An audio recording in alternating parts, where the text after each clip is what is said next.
Good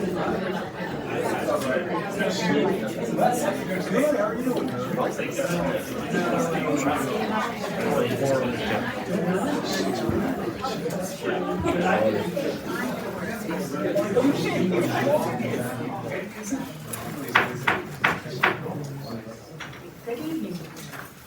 Today is Tuesday, May 21st, and this is the regular meeting of the City Council for the City of Trinidad. Would you all please rise for the Pledge of Allegiance? I pledge Allegiance to the flag of the United States of America and to the republic for which it stands, one nation, under God, indivisible, with liberty and justice for all.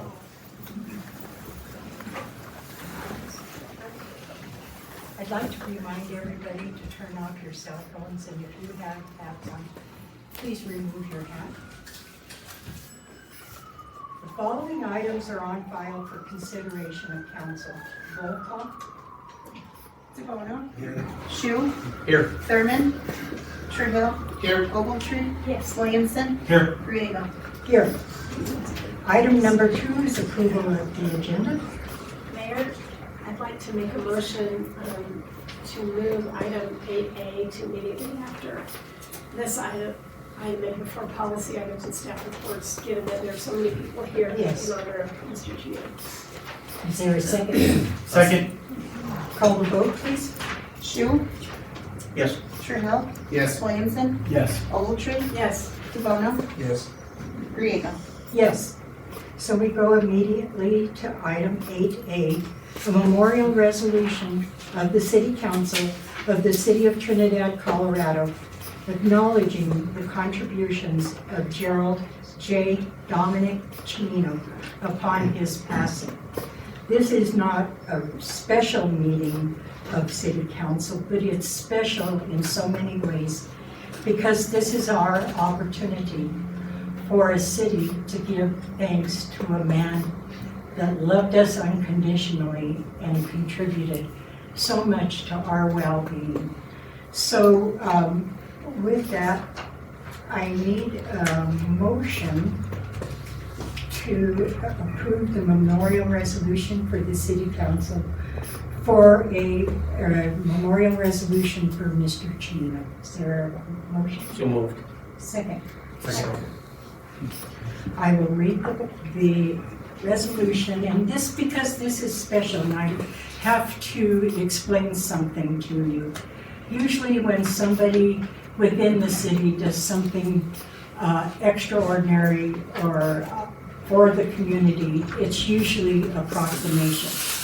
But because Mr. Chimino's contributions were so phenomenal and just exceptional, I wish we could do more for him, but this is something special. It's heartfelt from the City of Trinidad, from council, from staff, and from the citizens of Trinidad. And because it's special, I'm going to read the whole resolution. A memorial resolution of the City Council of the City of Trinidad, Colorado, acknowledging the contributions of Gerald J. Dominic Chimino upon his passing. Whereas Almighty God, in his infinite wisdom, has seen fit to take Gerald J. Chimino from this earthly life, and whereas Gerald J. Chimino was a native son of Trinidad, home in his heart until his passing day, and the place he called home of champions. And whereas during his lifetime, Mr. Chimino served our country in the U.S. Marine Corps, post-military service in 1954, graduated from Trinidad State Junior College and the University of Denver with a bachelor's degree in business administration in 1960. Worked in auto dealerships in Pueblo and Santa Fe before partnering with Mr. Phil Long and serving as the general manager for the Phil Long Ford dealership in Colorado Springs, followed by the creation of the Phil Long Enterprise, comprising of dealerships in Colorado Springs, Denver, Glenwood Springs, Raton, and Trinidad. And whereas Mr. Chimino's prestigious auto sales career culminated as president and CEO on February 20th, 2024, after 49 years.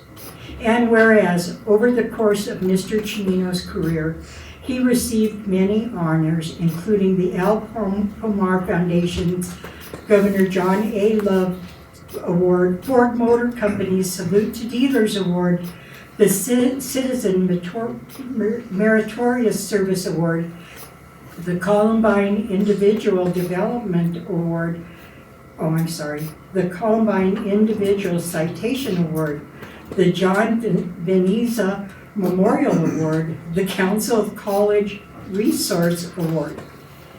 He was introduced into Trinidad State Junior College's Hall of Fame in 2012 and named Colorado Auto Dealer of the Year.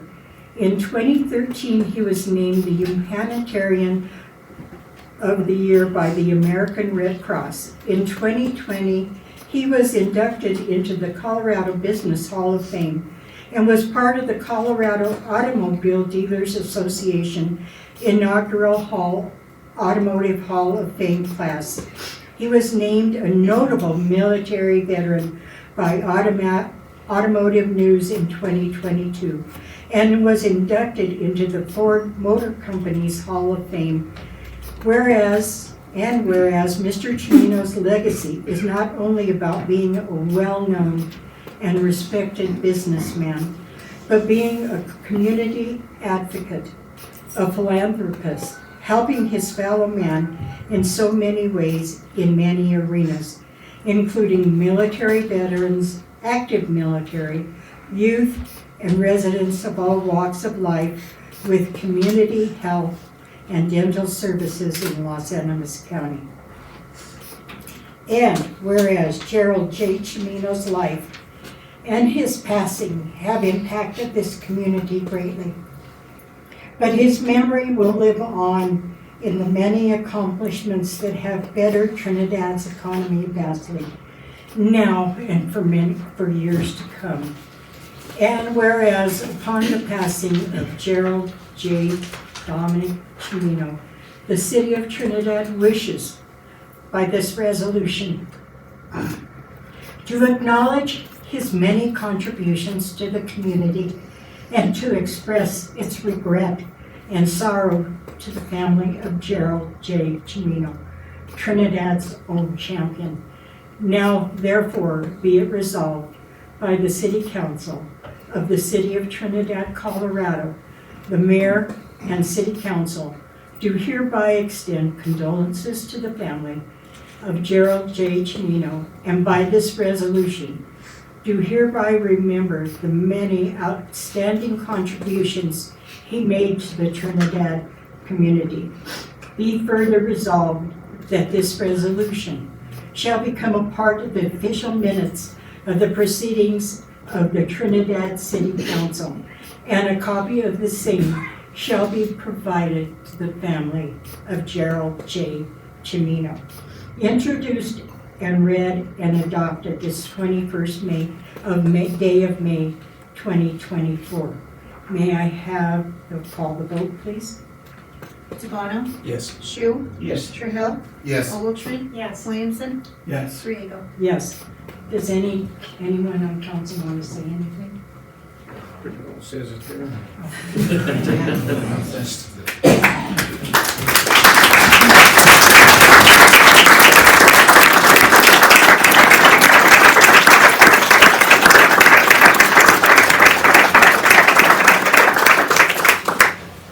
Gina, will you please come up and get a copy of the resolution, please?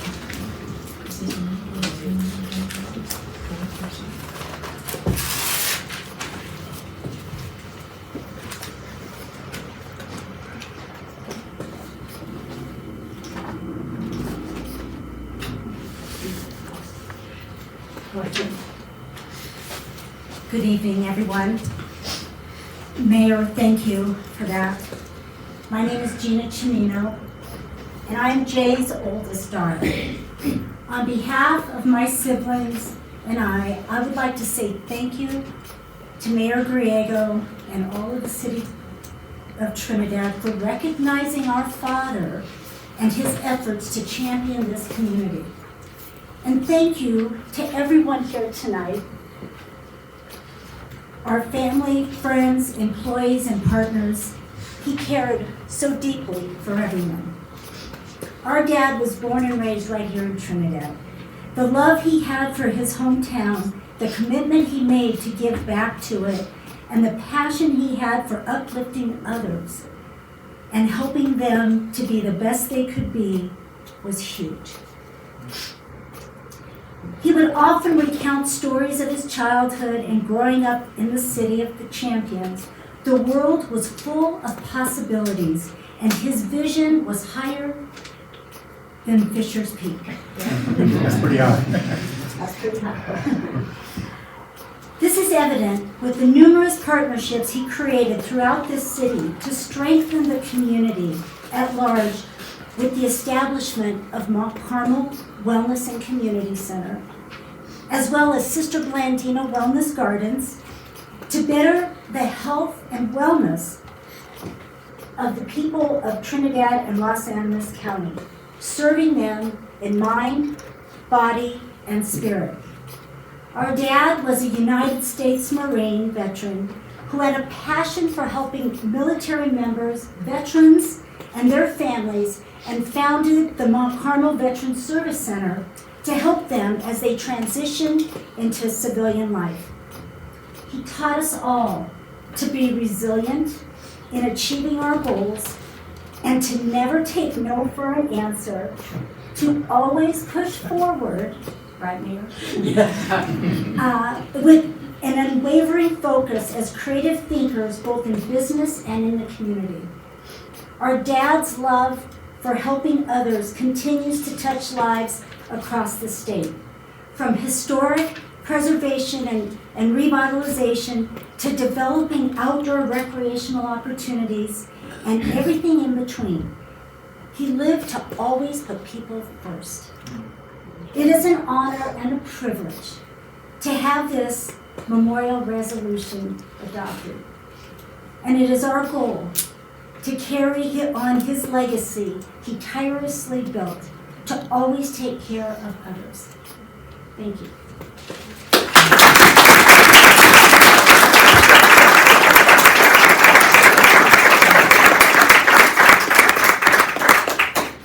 I know as thrilling as these city council meetings are, don't feel obligated to stay for the rest of the day. There's still some refreshments, compliments of the city of Trinidad. You're welcome to stay if you want to, but we will continue on with the regular agenda.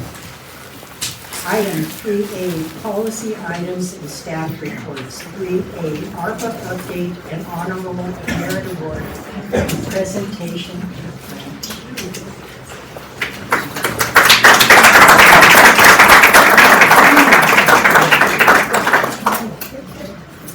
Good evening. I'm Rick Wright. I'm the general manager for the Arkansas River Power Authority. I have a couple of things I want to do tonight. First one is just to give you a brief update as to where ARPA is. ARPA is a tower supplier for the city of Trinidad and 5 other municipal utilities in the state. Yeah, please. Please. And then have a special discussion about Mr. Chu. Thank you. How are you doing? Good, how are you doing? Good to see you. Hi, Rick. Good to see you. Yeah, you too. Appreciate it. Just as a brief update on the Arkansas River Power Authority, just wanted to go through a couple of projects, and then I have some more information in your handout. One of the things I wanted to visit with you about is we are looking at a significant rate decrease coming in February 2025 on power supply costs.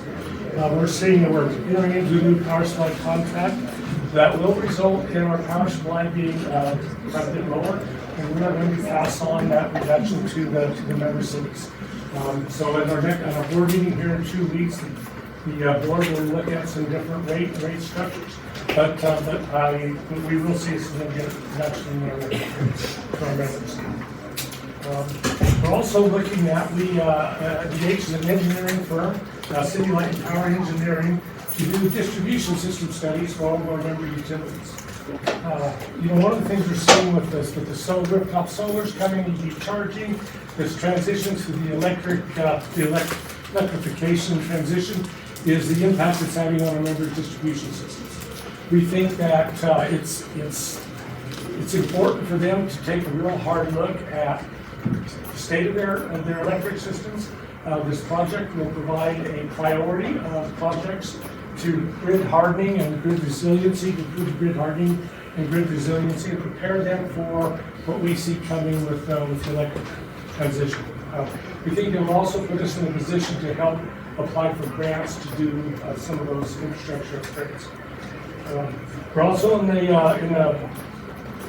negotiating a purchase power agreement for 3 solar farms. One of them will be located just outside Trinidad. It will be almost 2 megawatts that feed directly into Trinidad's distribution system. We've been working with Dave and Linda Behill and Steve on some of the details for that. We're also looking at putting a solar field in the bar and one in the Hunt as well. We hope we've got the power agreement just about finished. We hope the funding for that comes through within the next 2 or 3 months. And then we're, lastly, just as an update, we have, the board approved a service we're going to offer to the members. It's a texting service, a messaging service. When it's set up, the utility will be able to notify its customers about power outages, about what area of town the power outage is, what the expected restoration time is, through texting. We know a lot of the other bigger utilities are using this service. We think it'll be a nice communication tool for our members to their customers and to their field crews who are out on the field. And so with that, if anyone has any questions about a brief update, I have just a quick question, Rick, if I may. Rick, would you mind just a quick nutshell version of what led to the decrease? I mean, it's pretty significant in this day and time to see a decrease. It is, and it's all about our power supply contract. So we've had a power supply contract that we signed in 2013. That was 2015. Well, we signed in 2013. It took effect in 2014. That was for 10 years. And it had an escalator price in it that every year it had about 2.5% escalation in it. That terminates February 1st of 2025. So subsequent to that, we started sending out RFPs for power supply. We had 3 different responses. One of them was from Guzman Energy. Guzman is serving a handful of other utilities in the state. They provided us with a fixed cost power supply that will go through 2043 at a significantly lower price than our existing contract. And again, it's think about this. It's about 25% reduction in our power supply, something along those lines. But it's a significant decrease. And again, we could build our reserves, or we could pass that increase on to our members. And the board said, "Oh, we need to pass that on to our cities." So that's what we're doing. And with that,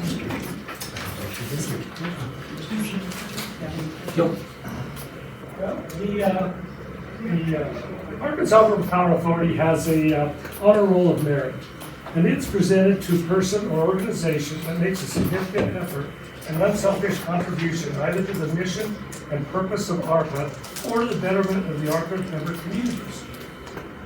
Linda B. Hill nominated Mr. Frank Shue for this.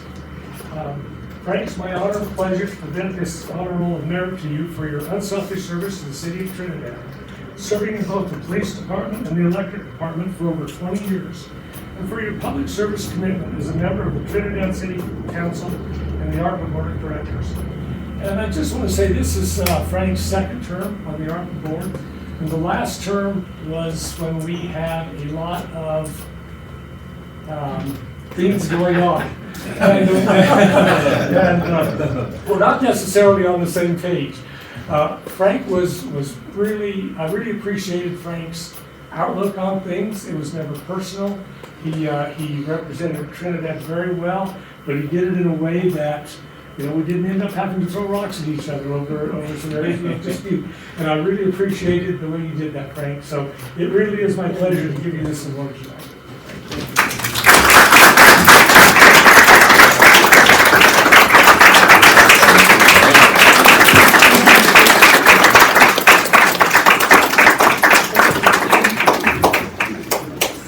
Thank you.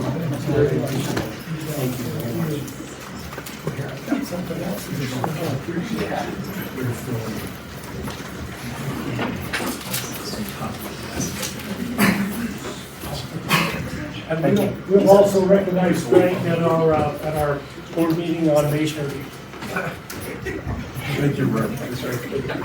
Thank you, Rick. I'll see you.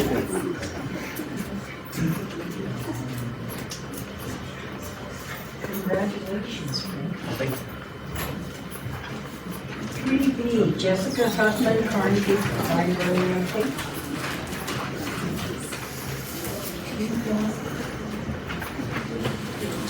Hello, how's everybody this evening? I gave everybody a packet of stuff, so I don't have to talk really a lot, you'll just have your stuff. The first thing I wanted to talk about was, I think the last time I was here, we were talking about our HVAC system, and that got approved. We have been 100% with AC and heat. ACS actually came when we had negative weather in the winter, to come double check to make sure it stayed to temp, and we didn't have to close. Everybody's been happy, so that has been a really good thing to do in our list. Every year, I have to compile stats to the Colorado State Library, a law, and I thought, why don't I use those stats and I brag about us a little bit, because we're busy and we're doing great things. So I pulled all the numbers together and I created a fun little infogram. The one thing I wanted to point out, well, a couple things, is how many people we served in 2023. So we served 30,665 people walking our doors. And so that's a variety of copies, faxes, scanning, one-on-one help, computer usage, story times, programs, or sometimes just sitting in a museum library. So on an average, we get a little over 2,000 people in during the month. And so that, I think people think I promise we're busy. Staff thinks we're busy out the door all the time. So that's a big one. One of my big goals is trying to work with all of our local schools, and it has finally paid off. We are doing a ton of outreach, so we go to COG, Head Start, HTA, Grace Christian, and those are all, Phyllis goes to those, and she does story times at each of those individual locations. I go to Primero, I've gone to Trinidad High School, and I've even gone to Aguilar with a STEM Kit program for them. And they asked, and I said, why not? I'm like, put them in my car and I'll drive. We also attended the local events. We did the water festival last year and the trunk retreat. We did a trunk retreat, the one that always happens in Main Street, and then Primero also asked if we could go up there and decorate our trunk and do a trunk retreat there. Week of the Young Child, the color run / walk, and the farmer's market in the summer. And so all in all, every single time we went out, we helped or touched, or not touched, don't say that. We did not do that, but we promoted early literacy. I should read my notes and not go off those. But we interacted with 2,171 children in the course of those outreach events. Another one that I did want to talk about was our experience passes. I didn't include it on here, and I don't know why, but we have tickets to the Triggers games, Main Street Live tickets. We bought last year. We bought passes to the Raton Aquatic Center and the Trinidad Pool. The tickets to the Triggers game, we checked out 26 passes. Main Street Live, we checked out 22 passes. Raton Aquatic Center, we checked out 25 passes. And Trinidad Pool, we checked out 18 passes. So all in all, everybody was able to use those for free. They got into those events. They didn't pay a single thing. So those are just fun stats I wanted to talk about. I did also include a calendar, so we have summer reading coming up. But we are busy all year. And so this is just a snapshot of what each month looks like for us. So I just did a May one because I had it already printed out and ready to go. And so that's what we do every day of the month. We're busy. So that's there for you guys to just look at. But the big one is starting June 1st is our summer reading program. And it will be, the theme is Adventure Begins at 9:30. And we're still going to be using our online platform, which is Read Squared. And so that monitors up all the minutes that they read. It monitors the bingo card where we'll be able to be entered into a prize drawing. We have also worked with a couple local businesses. We're giving free pan pizzas from Pizza Hut. We're doing small ice cream cones from Rox's Ice Cream Shop. Movie tickets to the Tri-Peak Theater, a free book, and a snack bag. So those will be all things that people will get just for reading. And if they can't all in place, so they'll get all of those things for free. Our kickoff event on June 13th is our foam party. We're doing it for the 3rd year in a row. We get over 300 people at each event. We've had it in 2022 and 2023. Last year we added 2 events. Still got 300 plus people, so we're going to do it as a kickoff event at Tuna Park. And we'll have a 10 o'clock and a 12:30 event. We will also be working with Fisher's Peak to do a hike up there. Since adventure starts at the library, we thought we should all go hiking. That's a fun adventure. And then, the Friends of the Library are actually funding half of that cost for that kickoff party, so that we don't have to help them something like that. And last but not least, we did have 92 participants last year, so we hope to increase that to over 100. And that is it. I think I talked really fast and I shouldn't have gone off my notes. But do you have any questions? Is your current staff accommodating, are they able to accommodate over 2,000 visitors a month? And do you welcome volunteers with an extensive background check? So, we do have volunteers, but there's only some things that volunteers could do because we do deal with private information, which includes like checking out people. We have their address, their ages, date of birth, and all of that. So they're not able to do any of that. But they're able to help with our programs if needed. And I know Ms. Phyllis has someone who comes and helps with our TOTS program. Tom has someone helping in the history room. And I have team volunteers, but they had to deal with some school stuff earlier. And they come in and they help Shell, and they put together stuff for me. So we do have some. Staff's busy. They are very busy, and they let me know that every single time. I'm like, I know we're busy, but that's a good thing. Like, it is a very, very good thing. And I did, actually, staff meeting. I had that on my notes. Last year I asked to be approved for one 15-hour-a-week associate to be budgeted into this year. I hired a 16-year-old who goes to school at Bowl Academy. I wanted it to be her first job. So she's a breath of fresh air. She comes in every day, and if you're having a bad day, she's like, I get paid for this. I get paid to check out books.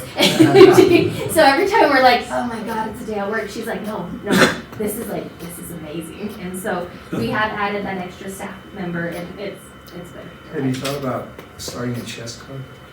We did have one in the past. And so that's one of those programs that we need a staff member who either knows how to play chess and I don't.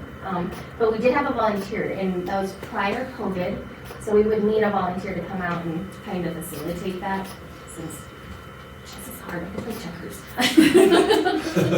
But yeah, that is, we have chess sets. I actually lent them to one of the local schools so their kids can play chess. So we have them all boxed up and ready to go. No, nothing, just good job. Yeah, Great job. Yes.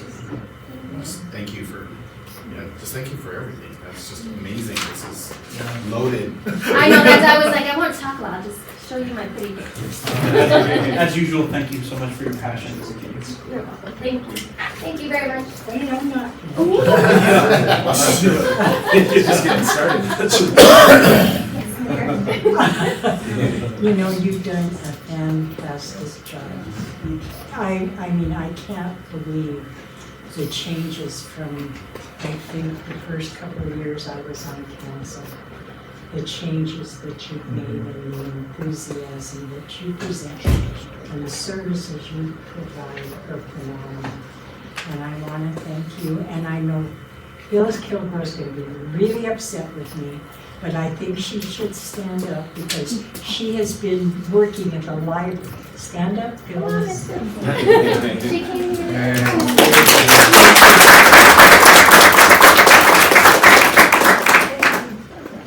It's amazing the turnaround you've made at the library, and I personally really appreciate it. Thank you. How about Jessica? Yeah, thank you. Thank you very much. Item 3C, Krista Franks, Main Street Board update.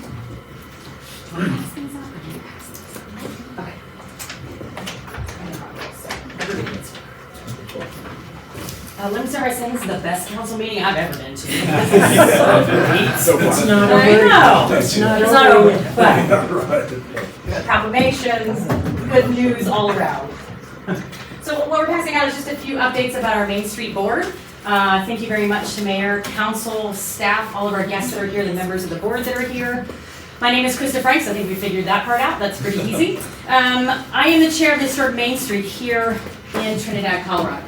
I wanted to update you as a city board on what we were doing, what we've learned since I've been on the Main Street Board, and a couple of updates on some trips that we've taken. I'd like to start with a pretty simple question, and I will address each of the pieces in our packet as we go along. What is a Main Street program versus what is a Main Street board? This is a really important question that's taken me a little while to answer for myself, and I thought perhaps I wouldn't be the only one that maybe needed some clarification.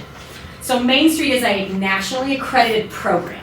It is a program that's separate from what we do as a board, though we are intricately connected to those things. This is a national program, which we are an affiliate. I'll talk more about that. We work very closely with the Department of Local Affairs. That's DOLA, and then we'll use that acronym more than once. They are our big brother.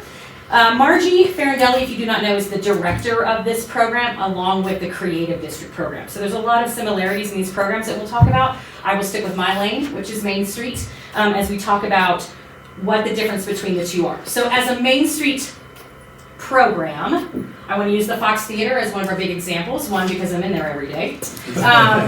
But because we are a Main Street program, the Fox was able to participate in the program Main Street Open for Business in June of 2022. Is that the right date? Yes. So basically $250,000 was given to the Fox was because we were a Main Street program, because Trinidad TCO got open in that building. So we met the requirements for that money. That's because we're a Main Street program. Now, what I'm speaking to is a little bit more board associated, but we'll show you how all these things come together. So one of the first pieces we have is this beautiful colored arrangement that talks about the 4 pillars of a Main Street program and its board. I can explain all of them, but y'all can read, so I feel really good about this. The big ones: economic, vitality, design, promotion, and organization. I know those are buzzwords. We use those a lot in boards and commissions. But what this means as the new chair of a board is to come in and to take these 4 pillars and use them as a lens for everything that we do. Do we get it right very often? No, but we're really working. Economic vitality, again, those are buzzwords that we really want to use when we describe Trinidad. I have behind that first sheet a flyer. It is a multi-page flyer. You don't have to memorize it. You don't have to read it. I just wanted to use it as an example, which is why it says example. See? So organized. When we're talking about, and again, this is from this colored sheet that I'm taking all of these points, if you would like to go back at another time and visit with that. Creating a strong entrepreneurship ecosystem. Those are big words when we talk about what we're doing downtown. Building a diverse economic base. We are in the process of putting together pamphlets very much like the example that we've given you on why you should be investing in Trinidad, why you should be a part of our downtown, why you should be a part of our Main Street. So this is just one of the examples that we have included. We also are on the midst of creating a program that we're calling Art Alleys, which is not super catchy, but you get what we're trying to do. We're working in some of the smaller alleys in town and creating a destination that includes art, that includes use for the community. Our very first meeting for that program will come up during the Santa Fe Trail Days. DOLA is joining us, again, Department of Local Affairs will be joining us in that art alley. We're working very closely with Steve in some of those conversations about how we take these small spaces in our town and make big impact. How do we get the movement from parking lots to downtown? How do we facilitate the use of First Street when we have events downtown? How can we begin to make these connections between our downtown and where our citizens actually are? So you'll hear us talk about art alleys again. I do want you to save this folder because this is not the first or last conversation that we'll have about this. We'll be including you in a lot of our conversation. I'll try not to use all of the words in the English dictionary, but we'll do our best. We are also working with the History Museum here in town. They are on Main Street. They are part of what we do downtown. So all these pieces are beginning to come together. If you have further questions on how some of these are going, you're welcome to join a meeting. Also, you can reach out to myself or to Margie, who is the expert in all of these. Continuing on some of our 4 pillars, design, our art alleys and our collaborations with other boards and commissions. This is a big goal for us as a city board, is to begin to talk to other boards who have expertise in ways we do not. And I know that's a little bit of a trick as we grow and change in some of our boards and as we grow and change in Trinidad, but collaboration is a buzzword that we believe in and we'll be leaning heavily on as we start doing some of these projects that we'll talk about. Organization, I don't feel like I have to explain that, we have that covered. And promotion. We will touch base on a few of these things as we sort of get into the next pieces of our pamphlets. So this is who we are as a board. This is what we're doing. We're meeting these parameters. We're trying to make things move in town that make sense for the people that live here and then the people that want to visit. We have to talk about both of those things, obviously. We as a board have also included some of our bylaws, because I think it's important to talk about some of the structure that we've done as a new board. We're not new in our identity, but we are new in some of our board members and how we are approaching these 4 pillars. We have included in our bylaws that board members cannot directly financial benefit from any of the funds, grants, or projects that we are doing. We think this is a great example to set, to say that if it's not about our town and about how we're rising all the boats together, we may not should be talking about it. One of the asks that I am here to talk about is how we are getting members on our board. This is a really important piece. I brought with us the Municipal Code Chapter 2 that talks about how we get members. This is a really important piece because there has to be a vested interest in what is going on in our downtown in order to have a say in some of that. And so that's really what we're pushing. As we are looking for a few new members, we are down a few. I wanted to bring that. And I also brought, which will go to Desi and Audra as well, some questions for consideration of membership. Why should you be on the Main Street Board? We are a town of volunteers, by God. We love to help, we love to do, we want to do the things that make a difference in our town. And those are lovely sentiments. But how we go about that with the Main Street Board, I feel like has a different parameter than some of our other boards. So we were prompted to bring together some questions about why it matters membership on Main Street. So that's included in that packet. That is also an electronic file that I will send. But I just wanted to talk about how we are making sure our board is the most efficient and the most effective in the time that we meet together. Because we're all on a bunch of boards, right? Like we need to make sure that the time that we're spending together is really effective. So where we are as a Main Street Board is we are an affiliate of the national program. Where we want to be is accredited. So I've included some information in the packet that talks about the difference in those 2 things, because again, I also had to learn those things.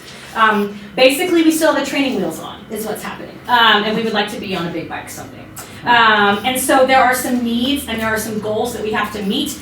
I mention her name a lot, but Margie, as the director of the program, has helped us to focus on those needs and how we make that happen. I cannot say enough about her efforts in that. So the Main Street Accredited, I know it's handwritten, but this is what I can make happen.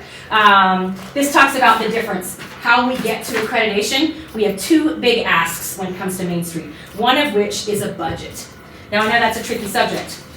We are in an interesting place in the city of Trinidad in budgets and how these work together. But we need to show as a Main Street Board that we are sustainable in our projects and in the long term of what our goals are. A website is another option, another accreditation need. We need to be able to promote our projects and we need to be able to have a freestanding, not connected to a city website type of page. That is the accreditation that we've been asked to fulfill. We want to have updates on our programs, on the things that we're doing, how you can get involved. We always need volunteers. We want to make sure that we have things for our volunteers to do when they want to be involved in what we're doing. These are things that would go on the website. How to reach us when our meetings happen, those type of things. So those are our 2 big asks when we're trying to get accredited. but technically not asking for money, so I feel pretty good about that. Let's talk for just a quick minute about the Department of Local Affairs and the resources that they have given us. The next piece in your packet is an entire marketing campaign that we are just about to launch in the city of Trinidad.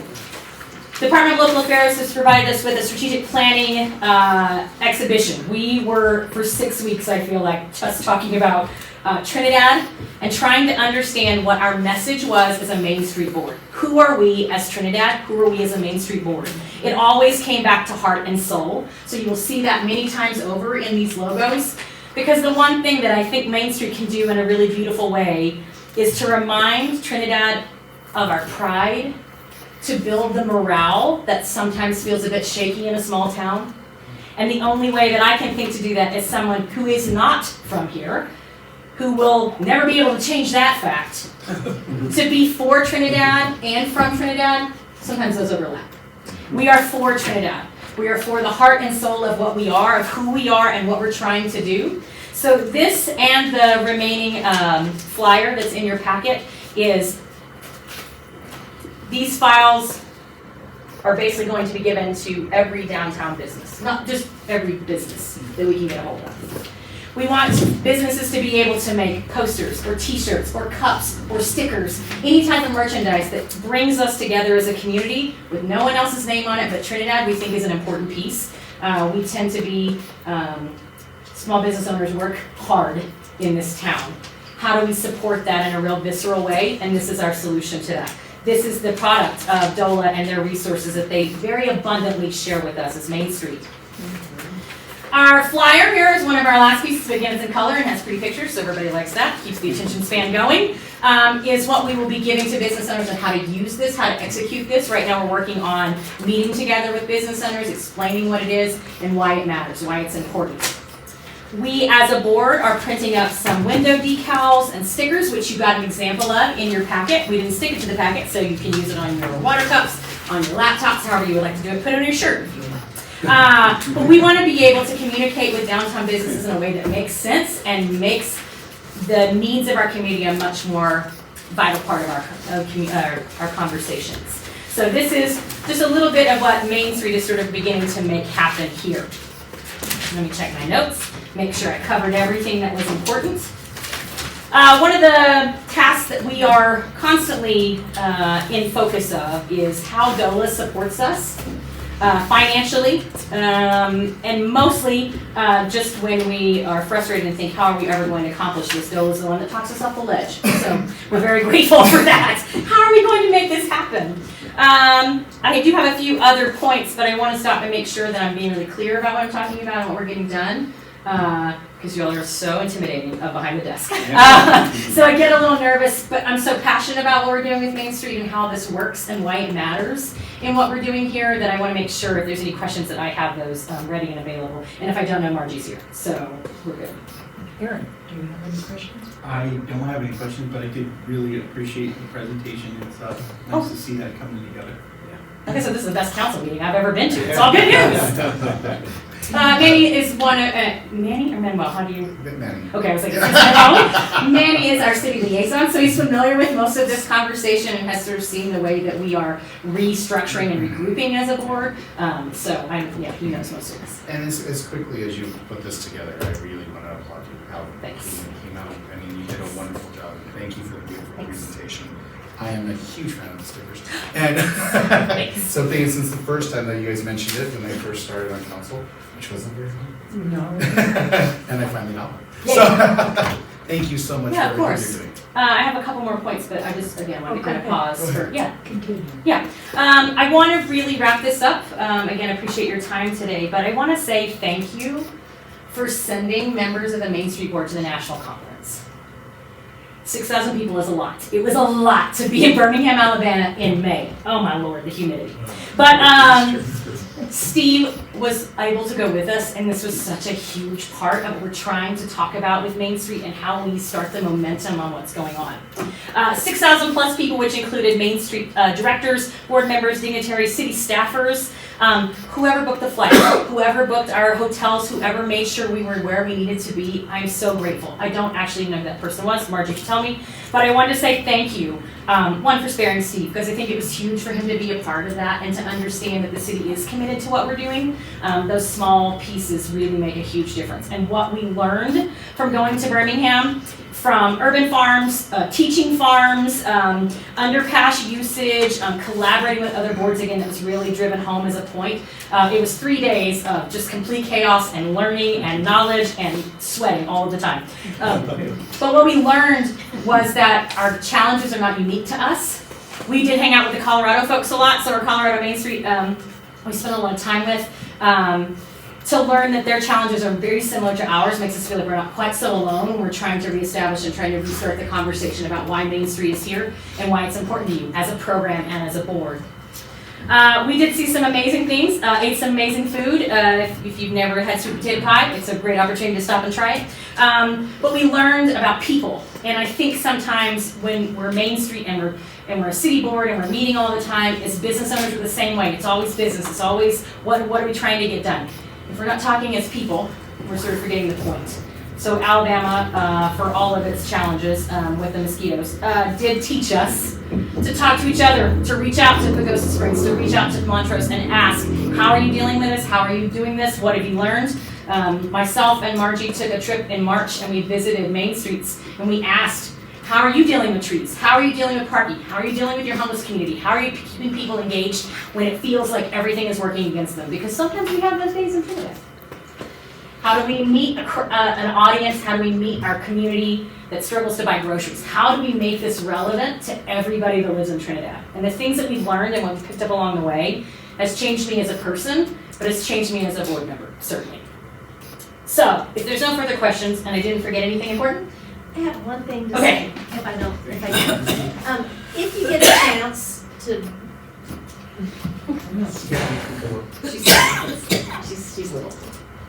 Margie Ferrandelli over here. Yes.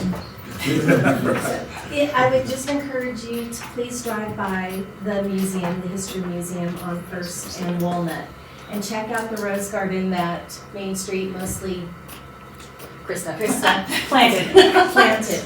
It's part of our project that we're working on, but it is beautiful. It's such a huge before and after. And even as we were working on cleaning up, people were walking by after the parade going, oh my gosh, this is so nice. This is so lovely. I'm so glad to see it. So I would encourage every single one of you to please swing by, walk through the garden, and if you have time, pick some weeds.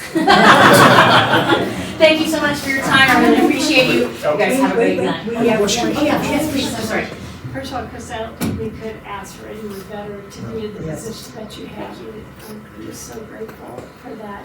What, if anything, do you need from the city in terms of this goal to become accredited?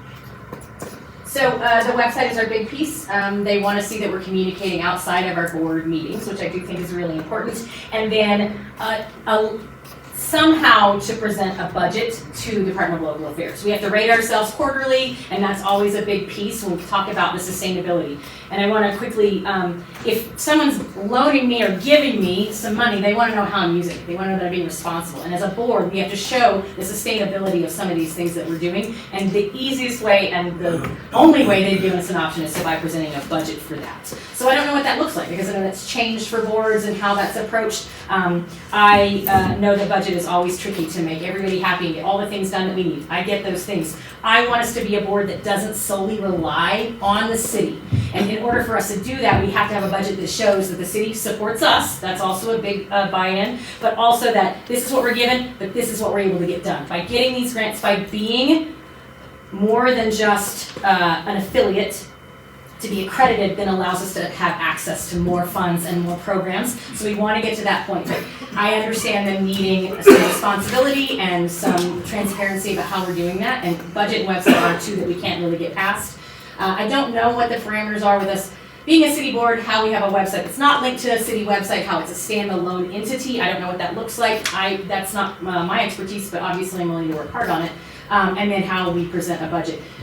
being real, being suggested. I don't know how that works exactly. Again, that might be a more a Margie question, but she certainly has pushed us in the direction to make sure this is where we're getting. So, Are you saying that you need to be a line item on the city's Yes, budget? ma'am. Okay. And Mayor and Council, if I can just interject here, so we will work closely with the Main Street Board on the website portion.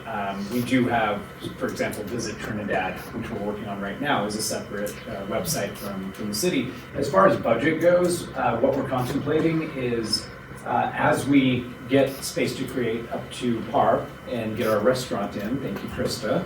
no, yes. Get our retail spaces there, start collecting rent, and then renting out the facility for events. We'd like to talk to you all eventually about allocating a portion of that revenue to the Main Street budget. So it wouldn't be an impact on our general fund. It wouldn't take away from other projects and services, but it would be a new revenue stream that we want to bolster by use of the facility and then offer some budget to Main Street to do the good work that they're doing. So I just wanted to point that out. I also want to put a pin in, as we talk about that, as I am involved in Space to Create, if things become questionable with my position as Main Street, I'm happy to step down. I'm happy to, I know the sustainability of the board without me is still there, because it's not about an ego, it's about the board and the city. So if that ever becomes a question, if there's ever an eyebrow raised, I'm absolutely willing to step back and say, all right, Main Street, do what you do, and I'll continue to run the restaurant there. No, you have to do everything, Chris. I have to do it all, by golly. But I have all of the caffeine as the tea shop, so I'm fine with that.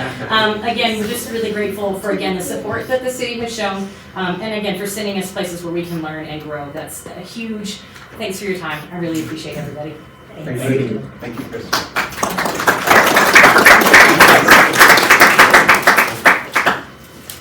Okay, item number 3D, discussion of 4-day work week for the summer season. Yeah, Mayor Council, I'll be brief on this, but I just wanted to bring this to you all as a consideration. This is a request from some of our employees. It's been hit and miss who supports the 4-day work week and who doesn't. However, in general, people want it. The biggest concern that we've seen is during the school year. It's really hard for parents to make arrangements to have transportation for their kids when we extend our hours. And oftentimes daycare is already established. They're not as flexible as I think some of our employees would like them to be. So the proposal that we wanted to bring to you tonight would be offering our employees a 4-day work week for City Hall and the Annex only. It really doesn't work for some of our service crews and our public safety folks. But it would be a goal to help enhance employee relations and offer something very nice to our employees. But there is a bigger impact that we wanted to discuss with you all tonight, and that is, yes, well, I'll just go over the structure. So we would contemplate being closed on Fridays, just June, July, August, and then extend our hours Monday through Thursday from 7 a.m. to 6 p.m. So it makes for a long day, but what it does is it allows us to have our customer service hours extended for an hour earlier in the day and later in the evening, so that we can serve folks who may not be able to get here during the normal 8 to 5 shift. So that is one of the balances. Just going through some of the pros and cons, because there are both. Employee work-life balance. It gives an extra day for personal errands. It would be our expectation that employees would try to budget doctor's appointments, personal things that they need to do during that Friday when they're off, instead of doing those by taking leave time during the week. Studies do show that there is an increase in productivity and that people tend to be a little bit more focused on their work. Employee retention is something that is really important. This year we have seen attrition cycle through 19 employees since the beginning of the year. We have traditionally been a very stable workforce. There's various reasons for those changes, but anything we can do to offer retention is definitely a good thing. And then, like I said, customer service. The cons tend to be scheduling challenges. So we had tried this, I guess, a few years ago, where we offered employees the opportunity to take an extra day off during the week and extend their hours. However, we did not close. We kept our normal business hours. So what that meant was that other people would have to cover for employees who were off by staggering time off. It's really challenging. We have a lot of employees who only are the only ones who do their job. We're not a big city where we have a lot of backup and multiple people doing those jobs. So the way this has been contemplated would be to close on Fridays. It can add stress. The compressed work week for some people who are on deadline base, it can add stress to their workload in having to get everything done in 4 days and not having that extra 5th day. And then, like I mentioned earlier, childcare concerns. That is pretty much the presentation, but obviously it impacts operations and has a change to our scheduling for our customer service delivery. So we wanted to be transparent and upfront with you all and bring it to you for feedback. This is not a voting item, but we definitely would welcome your feedback and concerns, pros, cons, anything you can think of. We want to factor that into our decision making.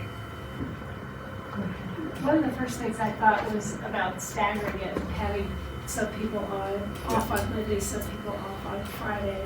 But it sounds like that's something that we tried and it didn't work out very well. They never did that. Is Friday a day that we typically have low demand for services? Or is that something we would just be expecting people to accommodate?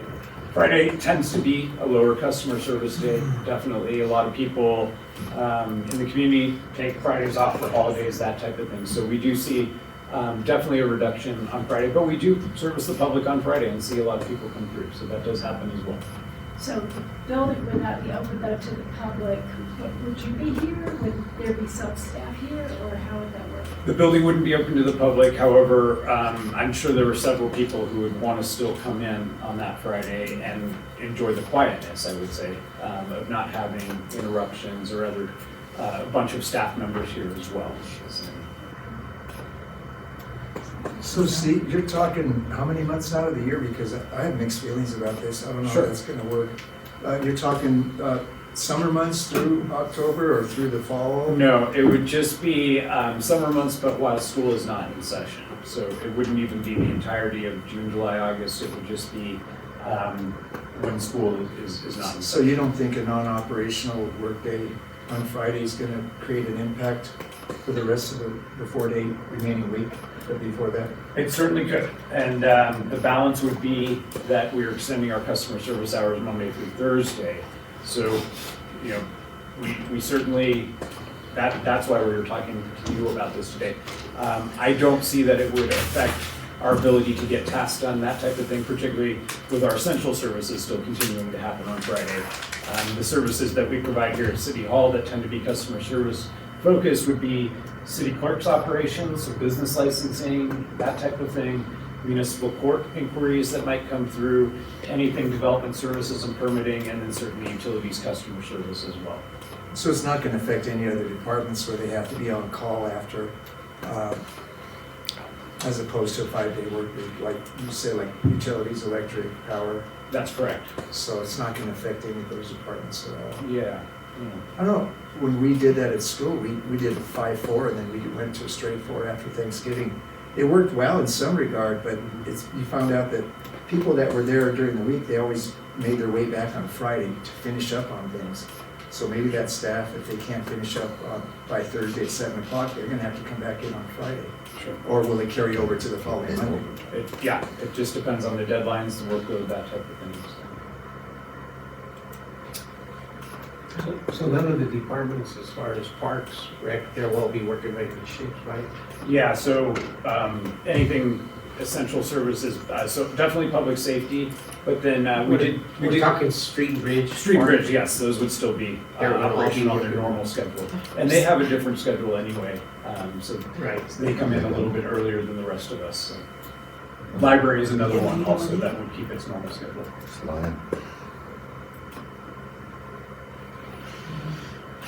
I'm sorry, there's some grumblings over here. Donna, can you correct me if I'm saying anything wrong, please? Okay. Of course. He's lying. I'll tell you that right now, he's lying. What did I lie about? I'm sorry, Danny, I'm not trying to. Public Works and the rest of the utilities are all on the same time. I'm talking about the Public Works crews. Yes. They come in earlier, correct? No, all the street people come in at 7 o'clock. He's lying. And City Hall has never done this before. Point of order, this Point isn't of a order, public one more discussion. time and I'll ask you to leave, sir. This is pathetic. Please, thank A man of respect you don't respect. Thank you. you. Mr. Aaron? Mr. Ruben, I'm sorry. It's okay. It got discombobulated. It's fine. No, I just have concerns as well. I understand the need for the 4-day work. You know, because I take off Mondays because it's convenient, because everything's open.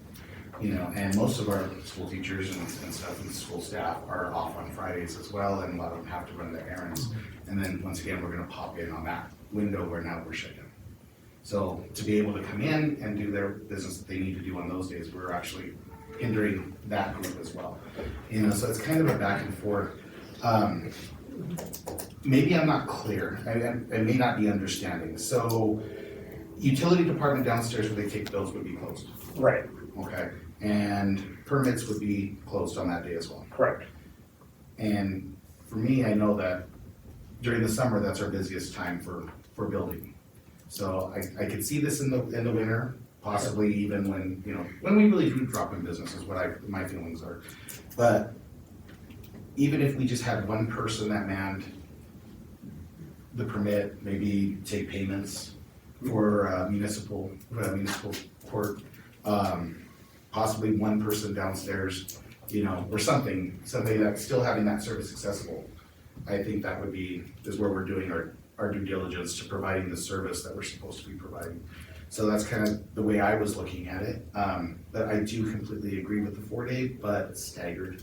And I know it's just it's hard to figure it out, but at least those essential services having one body to float around, even if it's a half a day. You know, something to make sure that we're available, because we're supposed to be available to them is the way I look at it. You know, thank you. Okay, Aaron, I apologize. No, that's all right. I lost my train. Mr. Ruger, not looking for 100% accuracy here, just a rough split. What percent of the workforce of the city is in these two buildings?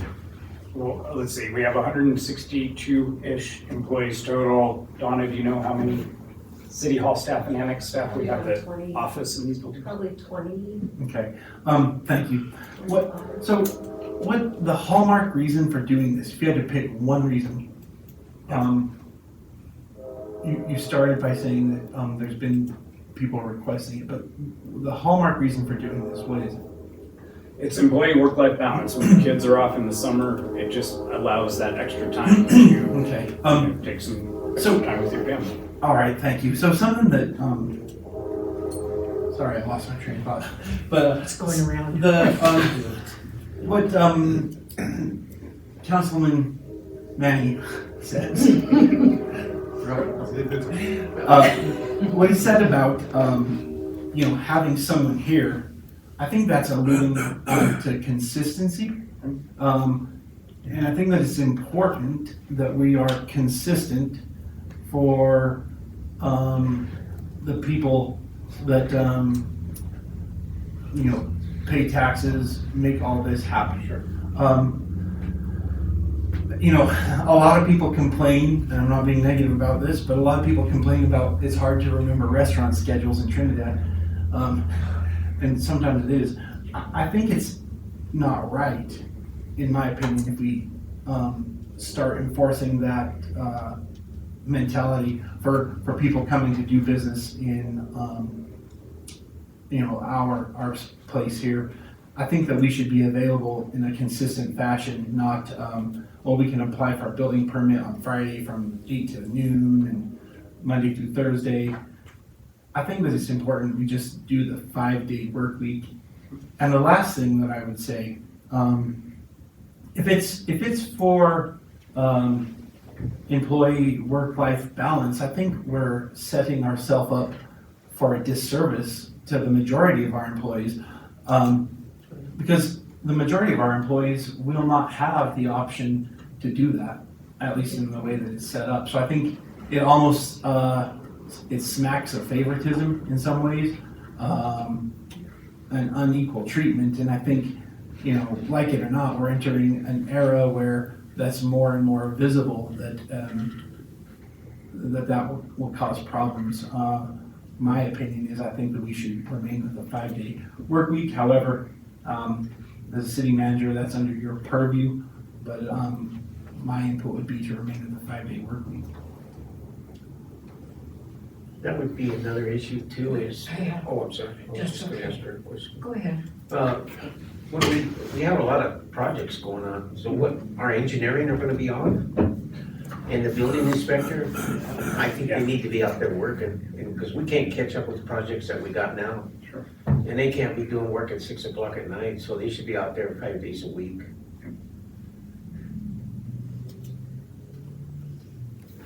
The only, you know, I didn't realize it was just for the summer, but we have like 4th of July off. How do you compensate for that? If there's 4 days, then that changes the schedule around. Sure.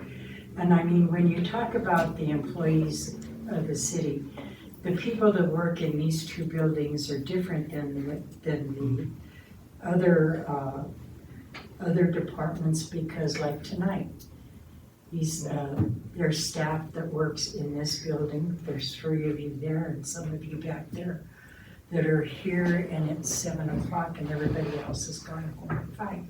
So I don't know if there's any equitable way to do that. I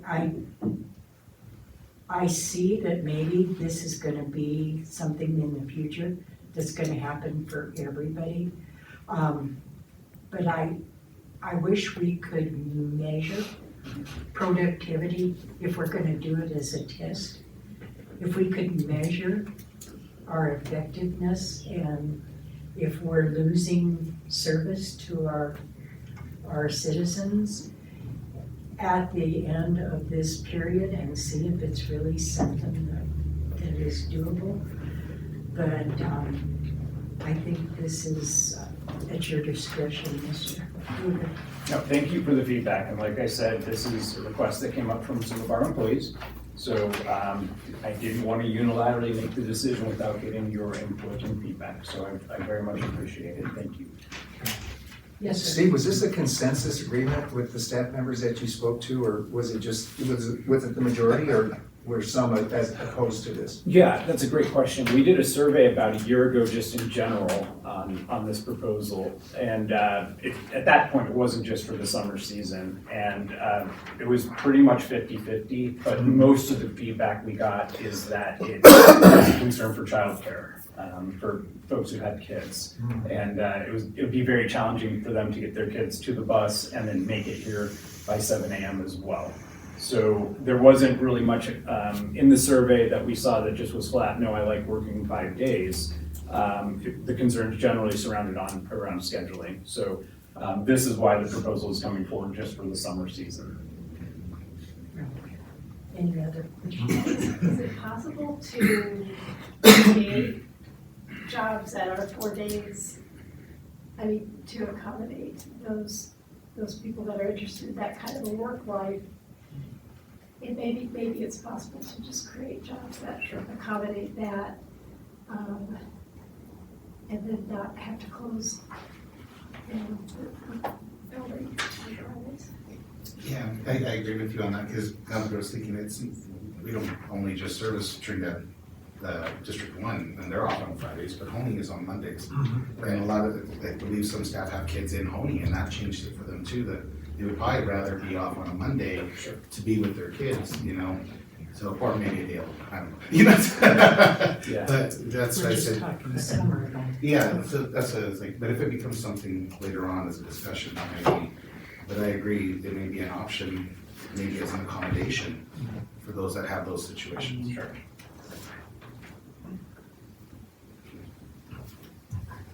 Any other feedback for Mr. Lugar? Okay. Good luck. That's good. Item 4, petitions or communications, oral or written. must remind the people that are speaking, it's a 5-minute limit.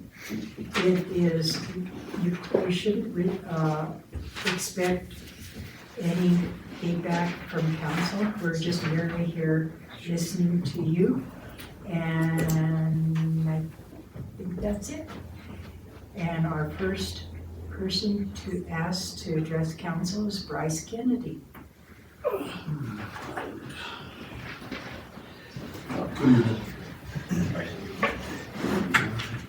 Members of the council, mayor, yes. I'm here today to get it out to the community that the Kennedy family, we're sponsoring our second annual Juneteenth celebration. We did it last year, we did it at the well. So the well, after hearing feedback from a lot of people, was not a great location for what they want to do with their children. So we're gonna move to Los Niños Park this year. So we'll be at the park 10 a.m. to 6 p.m. On Wednesday, June the 19th. I understand it's Wednesday and not many people who work for the city get Wednesdays off. But Juneteenth is a federal holiday. I'm just gonna put that out. It is a federal holiday. Not that we need any more holidays. I appreciated that when I was in the army. But it is a free event. People are welcome to bring their coolers, their food, their own soft drinks. There will be food vendors there. They're going to be parked on the site that's right next to.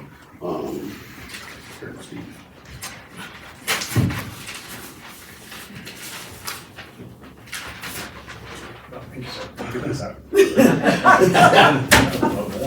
Visualization.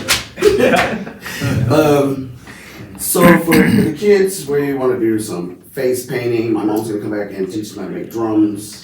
She's gonna do some of the, you know, you build door stoppers and fill them with beans. She's gonna do that. So she wants to be very involved with the children when we do this, because that's our focus. I'm a historian, so my only purpose in life is to make sure kids do not repeat history in its worst form.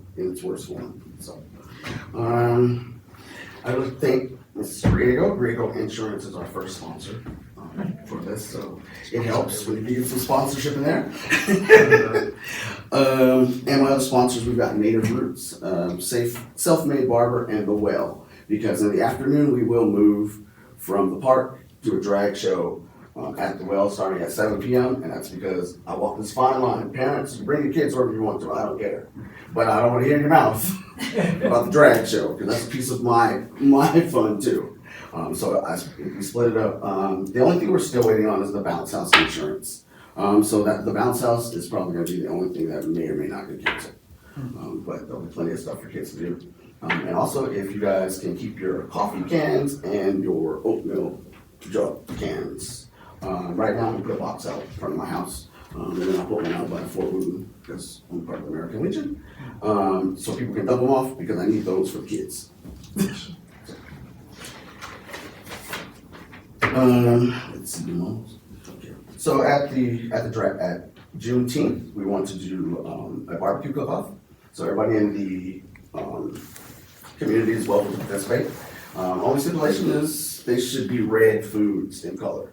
And that's because red symbolizes the blood that we shed that our ancestors said in America, and that we are a piece of the American people, because that's what the red is for, to show the blood. So it'll be open to the whole community. There's only one entrance and one exit at Los Niños Park that they'll be able to go to. The other exit will be blocked off, but only so that JC can use it, because he's. Yeah. Because JC, I have the PowerPoint presentation that was in it over there. Yeah. So that's the only one. But other than that, we'll wand at the gate. We're not so if you bring alcohol, I'm gonna turn you around. No alcohol and no consumption. I'm not fooling with those permits, I'm just not doing it. So no alcohol, no consumption, bring coolers. I'm gonna check them. My son and my mom will be working the gate, so you're not getting at my event with alcohol or trouble. I'm not doing it. And we do need judges for the food competition. 1 minute left, I'm sorry. Okay. We need judges for the food competition, and there will be vendors and food trucks, and there'll be informational talks. There's gonna be a breakout group at the well during some of the events that are going on. So, Melissa Toring said that she's gonna facilitate the group at the well where they're gonna talk about Kathy Williams and the Black history that resides just here in the city of Trinidad. Thank you. Thank you. Thank you, Bryce. James Nestrom wants to talk about the train exhibit and the miniature club. Yes. Did I get that right? Chuck? That's right. Okay, You might as well be up there. We're all gonna be talking about the same subject. okay. So you want to do it in unison? Well, we'll let him go first. Okay. This is up close and personal here. My name is James Nystrom. Along with Chris Ahern, we were tapped to provide a companion exhibit for the Traveling Smithsonian exhibit dealing with trains because of all the train history in this town. We set up toy trains. We weren't sure exactly what we were going to get. What we found out was there was a lot of interest in people with toy trains, especially our age, 60s, 70s, 50s, 40s, 30s, were interested. A lot of people had family that worked for the railroads themselves. We also figured that, okay, little kids would come in, they'd be all excited, and they were. We even had a 2-year-old have a birthday party there. But what surprised us was that the teens and 20-somethings, we expected them to be not very interested in it because they grew up on virtual things, screens, things like that. And they were very excited about 3-dimensional things running around and happening. Now, as we got to first interview people about the trains and things like that, we also found out there's a lot of people with other miniature hobbies. Warhammer's big, I have no idea what that is. There's dioramas, there's slot cars, there's dollhouses, there's a gamut of things that people are interested in here, but there's not much of a, this is a thin population around here. To form separate clubs would be, I think, problematic. So we started a state line miniatures club, not just Colorado, to pull some people out of New Mexico also, and to have people who are interested in these different hobbies come together, share interests, and to encourage, teens and 20-somethings to have 3-dimensional hobbies, to get their hands in something, to do something instead of just being on a screen. So, we formed that club, we're getting going, we have an 18-year-old, we have a 10-year-old, we have a number of people with different interests. I think what our request is that trying to negotiate how to do this and how to make it happen. If the city could help us out a little bit, we'd also like to try to find, we're at the Space to Create right now. I hope you've all made it down to the train display.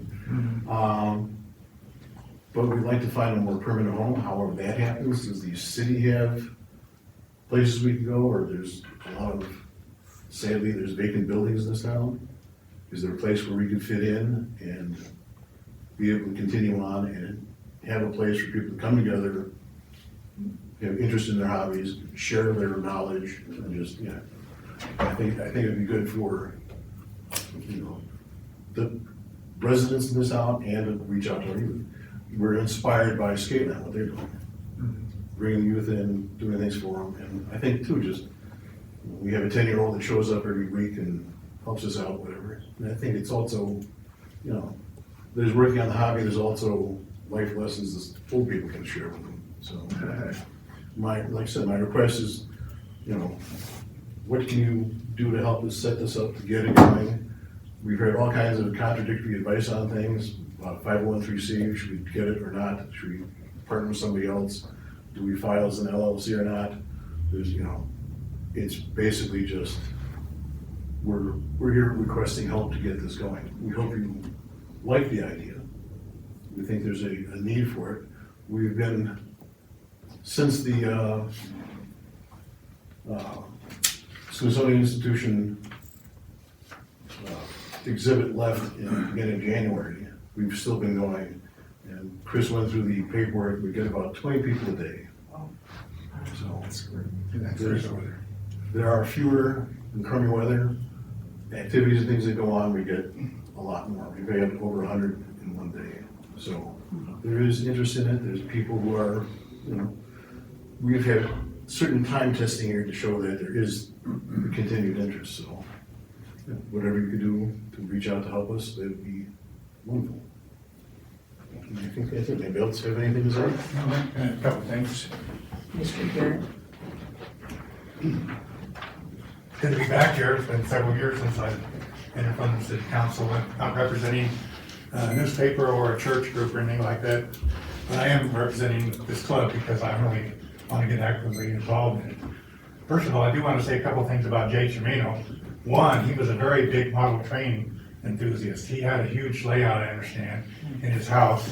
And this would be a good legacy for Jay to have a train store like this in town, because he really had a big layout and was really into model trains. And the other thing I'd like to say about Jay is my dad bought a 1993 Ford Probe GT from him in this Colorado Springs dealership, and I bought my 2002 Mustang there. Same dealership from Jay. Both cars are still running great. Both cars are insured locally, and I've never had to file a claim on either one of them. So I think that says pretty well about Jay's ability to sell good, reliable cars and transportation. Basically, I got involved just walking by on Main Street there. I guess I'm Trinidad's most famous streetwalker, and so I like to walk downtown quite a bit. And I walked by and saw the train layout there, and that just rekindled an interest that I've had in trains. My dad was stationed in the Air Force in Germany in 1955, and that's when he bought me my first model train. It was a Markman German train, and I've sort of been into trains ever since, but there's been lapses and whatnot. But I have a huge train collection. I also have slot cars, and I'm donating some of those trains to the shop there, for the kids, and I have lots of little cars to play with for them. They come in, they like to play with the cars. They're going to run the slot car track and everything. So, and then the other thing, they kind of hired me to, well, I shouldn't say hired, because I work for free as a greeter. And I don't want to brag too much, but I just completed 6,600 hours of volunteer service at the Colorado Welcome Center. That's the second most of any volunteer over there. So I think I'm a professional greeter. I know how to greet people and get them to come in. And so I've been helping them out every weekend, and especially when they have parades come along, and a lot of people in the downtown area. So I get them to come in there. Once they come in there, you really need to see the look on these little kids' faces when they come in and see. Because there's 6 and 7 trainings running at one time there, and they've never seen anything like that here in Trinidad. And there's all different scales represented, from HO all the way up. There's N scale, everything all the way up to the big trains, and they're all running around every time they go. And they have the model train, the town layouts there. They have the mountains. They have the whole works. And again, the local kids have never seen anything like that. And they come in, and I look in their eyes, and they go, wow. That's usually the first word out of their mouth, that they haven't seen it. And then they want to operate the trains too. And so to me, it's a natural attraction for our kids. It's also, we've had a lot of people coming in from out of town. Some of the people I greet at the Welcome Center, they come down there and I say, hey, we have a model train layout down there, you want to go see that? And they'll go down there and they'll shop the stores in Main Street, so it's going to bring a lot of revenue too. But when they come into the train store, again, they don't usually see something like that in wherever they're coming from. And so I think this is a real big tourist attraction for Trinidad. I think we can really make it a great thing for our kids. And I'm really excited about it, and I hope you all get excited too. Honorable Mayor, City Council, and of course, city staff. Thank you, Mike. Thank you. Item 5, consent agenda approval. Item 5A is approval of the regular meeting minutes of May 7th, 2024. 5B, approval of bills totaling $2,214,218.84. Item 5C, approval of the payroll from May 11th through May 24th, 2024. Do I have a motion to approve? Second? Second. Call the vote, please. Shu? Yes. Trudell? Yes. Ogletree? Yes. Williamson? Yes. Devono? Yes. Griego? Yes. Item 6A, public hearing. Public hearing of an ordinance granting local landmark designation to the property described as original town site, Block 11, Lot 3, original town site, Block 111, Lot 2, Terry West, Blocks 7 to 8, City of Trinidad, Los Animas, County, Colorado. The hearings open. Okay. Questions, comments? I don't have any questions. Frank? No. Anyone in the audience to speak for or against? Hearing is closed. And Mayor, if I make just a couple comments? Oh, I'm sorry. No, that's okay, not part of the public You hearing. gotta be. No, not part of the public. But I just wanted to mention that today, we gave a tour to anybody who wanted to come from the HPC of the Fox. The landmarking event will be at 6:00 p.m. on the 7th, and as part of our Santa Fe Trail Days, so we're really excited for this. That's Friday. Yeah, it'll be Friday night, and so hopefully if you guys can come, it should be a great event. We already have the plaque ordered, and I believe it's already arrived. So we're looking forward to getting this done following your action tonight. 6 p.m. on the 7th. That's correct. All right, thank you. Item 6A1, second reading of an ordinance granting local landmark designation to the property described as original town site block 111, lot 3, original town site block 111, lot 2, Terry West, blocks 78, 7 through 8, City of Trinidad, Los Animas County, Colorado. Do I have a motion? So moved. Second. Second. Call the vote, please. Williamson, Yes. Ogletree. Yes. Treehouse, Yes. Shu, Yes. DeBono, Yes. Griego. Yes. Item 7, we have no unfinished business. Item 8A was already addressed. Item 8B, consideration of a special event permit application, malt, vinous, and spirituous filed by Mount Carmel Wellness and Community Center at 225 North Commercial Street on August 2nd, 2024. Do I have a motion? So moved. Second? Second? Is there someone here representing Mount Carmel? Oh, Ashley? Thank you. Any questions for the special use permit? Call the vote. DeBono, Yes. Shu, Yes. Treehouse, Yes. Ogletree. Yes. Williamson, Yes. Griego. Yes. Item 8C, approval of resolution supporting a grant application to DOLA's Local Planning Capacity Grant Program for increased capacity within the City Planning Department with a focus on affordable housing. Do I have a motion? So moved. Second. Second. Any discussion? Who's presenting? Is it Mr. Mr. Nick Mason. Mason? Good afternoon, Mayor, Council. With the City of Trinidad opting into Proposition 123, as well as the Housing Now incentive you guys put on started a couple years ago, we're seeing quite a bit of influx in affordable housing developments, and it's fantastic. I mean, we're expecting more with Proposition 123. I know there's a couple projects that have both Proposition 123 and Housing Now funding to move forward, and we're doing a great job on that. With us opting in on Proposition 123, it makes us eligible for this grant. It is a planning capacity, or it's a capacity grant, so it's actually paying for someone, which is pretty uncommon through DOLA. They have to be in the planning department. Their focus has to be on affordable housing.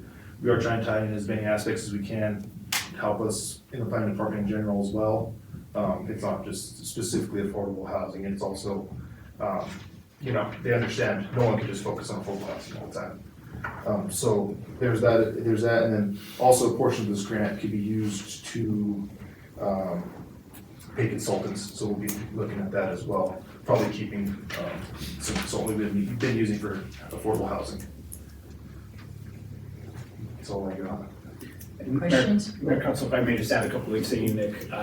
So we are obligated to maintain this position after the funding is over with. So just wanted to point that out. However, we feel like we can maximize the use of this position. Right now we have 4 people in our development services department. Certainly this housing, or this position will be focused on housing primarily, but we're hoping that it can also take some of the workload off of Nick and his staff as well. So we think this is a pretty big win for us, but we do need to start making provisions as we move forward to absorb the cost of the position as we go past the 2-year mark. Thank you, Mr. Rubin. Aaron, do you have any? So, for the 2-year period, is it 100% funded then? It's a 20% match, so it would be a commitment out of our general fund, but for that 20% match, we get the position funded at 80%. And so, okay, and it would be an actual addition of an additional staff member? That's correct, to be an FTE on our payroll. And then, what are the stipulations for a requirement of the position going forward? Like, is there a window of, is there a time frame that it has to be maintained, and what are the penalties if we chose not to? Yeah, so I mean, we have to address that in our grant application and demonstrate a commitment to maintain the position thereafter. I don't know that they give us a specific timeline for how long we would have to keep that position, but that will be part of the grant evaluation process. So if we applied and said 6 months after DOLA's funding goes away, we're going to dissolve the position, that could certainly affect our chances of getting the funding. So they're looking for us to demonstrate that we want to keep this as a full-time regular position ongoing past the grant award. It's just, I mean, yeah. Obviously, city staff will have done due diligence for it, but it's concerning in the effect of like we're in effect robbing Peter to pay Paul. I mean, it's going to be funded currently, but you know, our current budget has been obviously appreciably more challenging than last year's budget. Yeah. And so in adding staff, that's you know, one of the components that's difficult for any business to absorb costs of staff, and the city's no different than any operating business. I would just say that I think we really need to give that its fullest consideration possible before proceeding with it. Definitely. I mean, you know, we're expending an increase of real dollars to get the position. That would have to be a determination that you guys make to see if that's worth it. That's the only comment I have. Okay, Manny, do you have a quick questions, comments? There's a lot to absorb. They made me think a lot. That's so. Now, do we foresee a need for more affordable housing in the next 5 years? And Nick can help me talk to this, but really our needs right now are administering our current housing programs. Okay. So council's done a great job of creating affordable housing opportunities. The Housing Authority is looking at expanding. The last new build they had was in 1983. So they're looking at renovating some of their existing units and then adding new affordable housing options. This is a position that could certainly support their efforts as well. And so with housing, would that be considered, this is just a question on that one. So is that considered affordable, or is that low income? Yes. Because it's two different, it's two different categories, you know, so, yeah, one's a sliding scale and one's just kind of like AMI. So, yeah, if we're gonna have to maintain that salary, that's kind of a big chunk that's foreseeable for what program, you know, what program will we have that feeds that? Yeah. So many concern I have, sorry. So certainly in the grant agreement, they're not really telling us what the or else is if for some reason we fail to meet our commitment to maintain the position thereafter. But if we did get awarded the grant and hypothetically the grant agreement said, you know, you have to reimburse us for the cost of this position if you don't maintain it, that would be something we would have to seriously consider before signing that agreement. Oh, and that'll come up later? Exactly. So right now we're just in the application phase for the funding. Okay, not true commitment yet. And then we will certainly bring the grant agreement to the council for approval, so you can look at those fine details and make a decision at that point.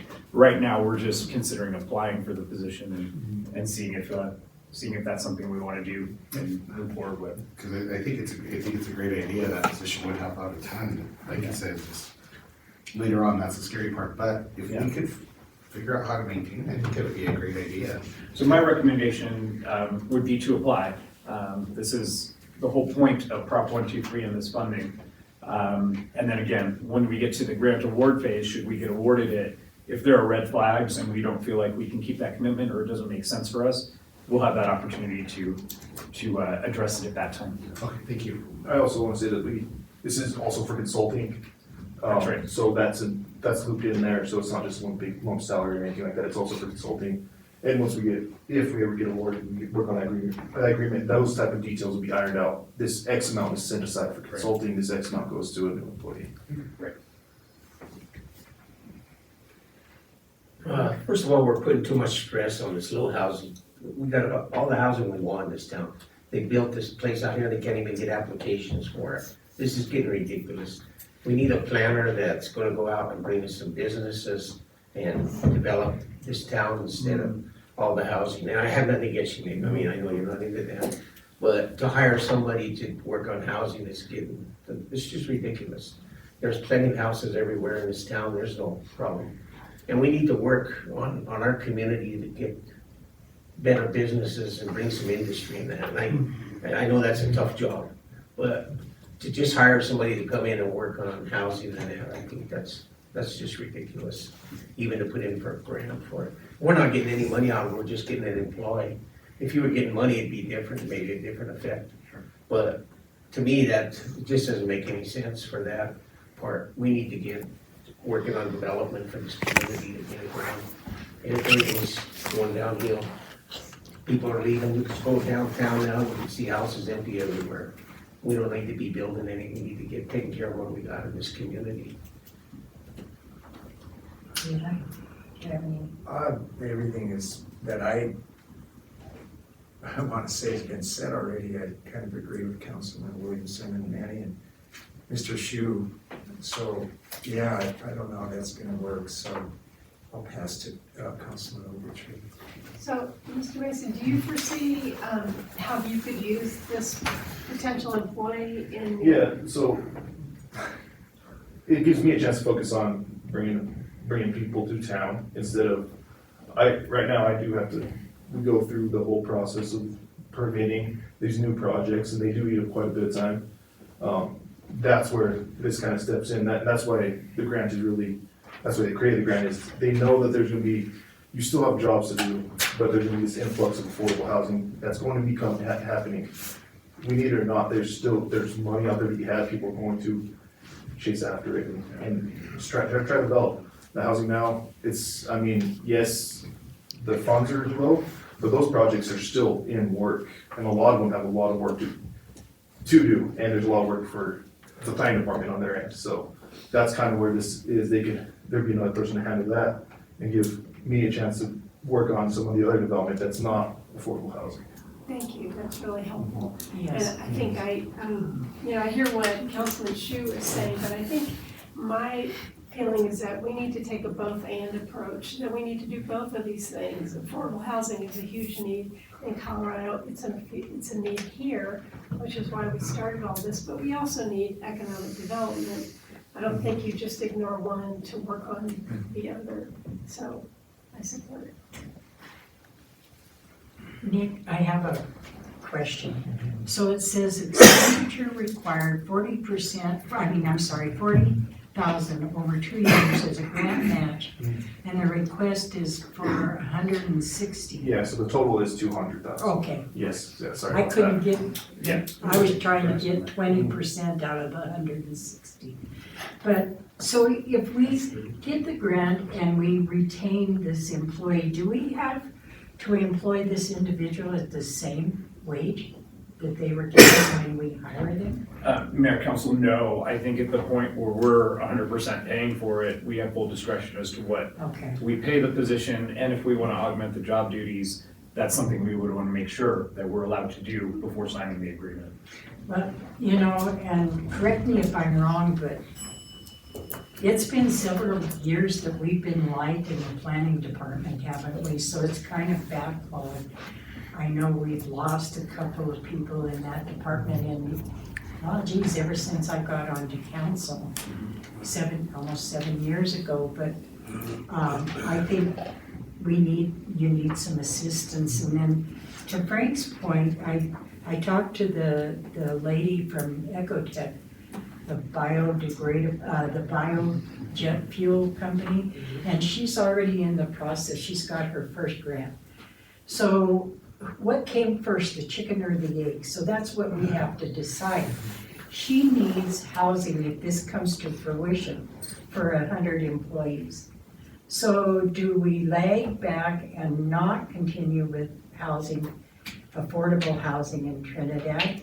And when Ecotech wants to come and wants to start, do we not have housing for these people? So I think it would behoove us to continue on, just like Nick said of Mountfield a few minutes ago, because I really think you guys have been really struggling trying with the workload that you've got. Yeah. If we can get somebody in there to keep you up. And it's not, I mean, it's just not supporting me, but it takes some Everybody. dues off me, but it also supports the entire planning department, which Yes. which is under huge stress. It is, Yes, building I- inspector, the planning, permit, yeah. So, and it's tough because we're all so different in what we do, having someone kind of in between, being able to dabble in a little bit of what I do, a little bit of what, the permit tech does. So that'd be really fortunate for us. Permit tech takes a day off. No one gets a permit today, you know? So that's kind of. Does anybody have any? I have one more. Yes, sir. So I just wanted to make sure that I'm 100% clear. Tonight is just about pursuing the application. Yeah, so I to apply for the grant, I need a resolution. Okay. Yeah, so I need action. Yeah, So I understand Councilman Shu's point, and Mayor Grego makes a really good point about being ready when that iron is ready to strike. I mean, we need to be ready to strike. So it's a good point. I think tonight on item 8C, it really boils down to are we voting for more or less choices? If we voted no tonight, we're gonna say no to even the possibility. If we vote yes tonight, we're saying yes to the possibility. So I think it's important that we keep wider possibilities and see what comes, because if we evaluate it and find that it's gonna be onerous to the city, hypothetically saying, well, if you hire the person and then fire them immediately after the grant, you have to pay back in triplicate. Well, we obviously say no. But I think it's important to move forward and see what the offer is. That's my opinion. Anything else? Call the vote. Shu? No. No. I'm sorry. DeBono? Yes. Trejo? Yes. Ogletree? Yes. Williamson? Yes. Grego? Yes. Item 9, council reports. We'll start with Mr. Williamson. Thank you, Nick. Thank you very much. It was a great meeting tonight, I'll say. I have no formal report. We do have several meetings coming up in the very near future, which I should bring more information. I did want to commend Councilman Shu for the word that he's got.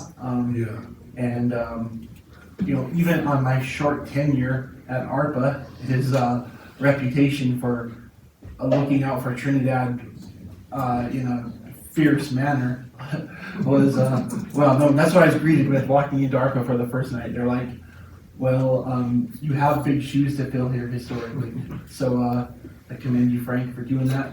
When I was down there, we were looking, there was discussion about the savings that we'll realize in 2025, and I think it's important that be shared as far and wide as we can. The board could have easily selected to bolster their coffers, and they did not. They're passing that savings on to the consumers, and I think that's important. we all know, everyone here has some mind for business, and when you're sitting on a board, you have a tendency to want to provide for the interest and financial well-being of that organization, so it's going out on a limb, so thank you. Mandy, do you have anything? Just real short. At the senior center, we're working on, in collaboration with the city of course, and Department of Human Services and South Central Council of Governments putting together a World Elder Abuse Awareness Day. So that usually comes through every year and is celebrated and with information and for the public to come and enjoy and take part in different organizations that have information, that help prevent fraud, help prevent risk, and resources that are available to our community. This year, being that South Central Council of Governments has acquired, what's the word I'm looking for? Acquired services all the way around at the senior center, and working together with the senior activities board to kind of keep them. They're having a wonderful time with that. But working together, they are coming up with on June 15th, we are having a welcome and a get together in celebration of the acquisition, and trying to think of my blank with the whole day. So there was so much of it. And we just want to make sure that welcome everybody out there on June 15th to come out, bring your seniors, come and enjoy a day. There'll be vendors, there'll be information, and different things going on out there. And my other board my other report was given by Krista, so that was amazing. Yep, thank you so much. Thank you, Frank, for everything that you do. We really do appreciate you. Thank you. Frank, do you have anything? Nothing, we have a meeting Thursday in Opera to work on the utility rates, so we can get going on that and find out exactly what we have going, so. Thank you. Eli? Well, nothing from the Los Angeles County Veterans, but although every Memorial Day, they usually have a breakfast for the veterans and their families, starting like at 7 o'clock with the help of McDonald's supplies a lot of the food. But I didn't get any information. There was something. No press releases. We're doing it. Right. We're doing breakfast at Fort Woodland. Okay, so it's still gonna be a go? Mm-hmm. Okay. Sorry. Oh, no, that's okay. I didn't get anything this year, or I didn't attend the last meeting. But no, thank you, and thanks, Frank, for all your hard work, and appreciate you. But nothing else. I feel like I should say, I appreciate you too, Frank. Everybody's sorry. I did a lot of traveling the last few weeks. I went to Pueblo to attend the Colorado Creative Industries Summit, and that was a great experience for our creative district to see what a summit can be, but also what other creative districts are doing around the state. So I really do feel like they're getting, just like Main Street, they're getting a much better sense of what they're there to do and how what the work that they do can assist our creative economy in Trinidad. And then I was in New York City for a wedding. I got to see Allison, which was great. But one thing I did want to say about that time is that we spent some time in Central Park, and New York City, that is like the heart of that city, is that park. It brings it life, and it makes it you feel happy and light, even though it's a very serious place. And I was thinking how badly we need that in Trinidad, and I look forward to the Riverwalk project being a place where people can gather and enjoy one another and recreate. Thank you. I don't have much. Aaron and I went to the Military Appreciation Parade, and Aaron Ogletree, not Aaron Williamson, sorry. And she and I rode in a car together, but more importantly were the services after. They honored 2 Korean War veterans, and it was very, very touching ceremony. And we had the CML regional meeting here Friday. A good time was had by all. I wish it would have been better attended by other communities, but thank you to staff for doing that. And I also want to thank staff for all your hard work and putting on all the special festivities tonight. I know with your duties that you have normally, this, your Donna was out there cleaning the tables and stuff, and I really appreciate what you all do for us. It's very commendable. And that being said, we go to reports, item 10, reports by city manager. Mayor, Council, just one thing for you tonight. I just wanted to give you an update on our space to create improvements. So construction has started for the restaurant space. We're looking at doing an RFP per our conversation last fall for the 2 retail spaces that will remain. So our friends who came in and want to keep the train museum there, they're more than welcome to submit a proposal for that as part of that effort. But I do want to give a special thank you to JC Pico, who works at Main Street Live. He's been helping us install and do all the upgrades to Space to Create. And if you get a chance to go by them, the stage is set up, the trusses are in place, and I really feel like that's going to be a great revenue generator for us going forward. So. There's always, there have been a couple of graduation parties there. Yeah, graduation parties, the high school had their prom there this year. Yes. Wow. Yeah. Mr. Downs, do you have anything Thank you. I do, Madam Mayor, Council. Thank you. Just a couple of things to report on. The first one I want to mention, since I had reported on this before, is that the Connex container, the contract container in front of Bonfadini's, has been removed. And the city did not have to pay for its removal. So I'm just going to chalk that up to a victory for community court. That's what I'm going to do. And I also wanted to report to you that the attrition of marijuana facilities is kind of like beginning or continuing. And I wanted to let you know that there are 8 addresses where marijuana businesses are no longer open or doing business. And I worded that kind of carefully because it's not that they have completely closed and forfeited their licenses. Some have given us their licenses back, but or I should say relinquished their licenses. Others are just inactive or defunct for a period of time and could reopen, but there are now 8 marijuana businesses, or I should say addresses, that are now closed. So I just wanted to let you know that. I thought that was important for you to be aware of. But that is all I have. I sent you an email earlier today. Please just take a look at that. And if you have any comments, you can call me. But that's all I have. Thank you. Okay.